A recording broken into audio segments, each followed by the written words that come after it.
ارشاد فرمائے کہ بولنا اور چیخنا، کیونکہ بعض اوقات گھر میں مسائل چیخنے سے بھی ہوتے ہیں، اور چیخ چیخ کر ایک دوسرے کو بولا جاتا ہے، کام لیا جاتا ہے، بلایا جاتا ہے.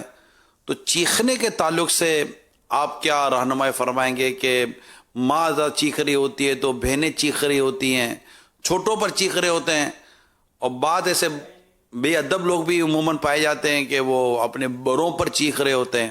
یعنی اگر مثال تو خدا نہ خدا ماں یا امی ابو کی چیخ نکل گئی تو سامنے سے کیا بچہ بھی چیخ کا جواب دے گا، کیا چیخ رہے ہو کیا؟ یہ تو اس معاملے میں ذرا چیخ پکار لاؤڈلی جس کو کہتے ہیں، اور شاؤٹنگ عموماً ہمارے انگلش ورڈ اس کے لیے استعمال کیا جاتا ہے، شاؤٹنگ، کہ مطلب بہت چیخ کر بات کرنا، بڑا زور سے بات کرنا، لاؤڈلی کہہ لیتے ہیں. تو اس حوالے سے آپ کیا ارشاد فرمائیں گے؟ ظاہر ہے بولنا وہی بات اگر نرمی سے بولیں گے تو اس کا ایک الگ اثر ہوگا. جب جارحانہ انداز میں بات کریں گے اس کا الگ اثر ہوگا. تو چیخنا عام طور پہ جارحانہ اور چیخنا مکس ہو جاتا ہے، لیکن بہرحال جارحانہ اپنی جگہ پر ہے، چیخنا اپنی جگہ پر ہے.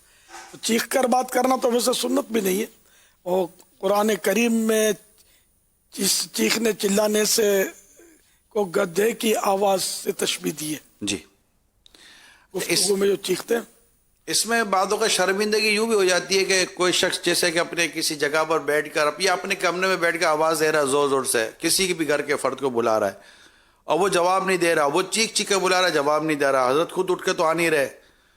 تھوڑی دیر کے بعد جب آج جی آپ نے بلایا اتنی دیر سے چیخ چیخ کے گلا رک گیا. اب وہ سامنے بول دے میں باتھ روم میں تھا. کیسی مطلب کہ یوں کیا اس کو اپنے بولیں گے ایسا، یا وہ کہے کہ میں نماز میں تھا یا میں نماز میں تھی. اس طرح مطلب کوئی بھی ایسی مصروفیت کے تعلق سے اگر کوئی ایسی بات کر دے کہ میں نے آواز سنی ہی نہیں تھی، میں تو دور کسی اور کمرے میں تھا یا اور کمرے میں تھی وغیرہ وغیرہ، تو بعض اوقات پھر اس میں بھی شرمندگی ہو سکتی ہے.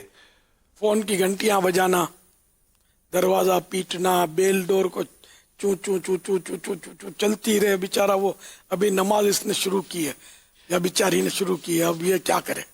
اب اس کے لیے نماز تو توڑے گی نہیں.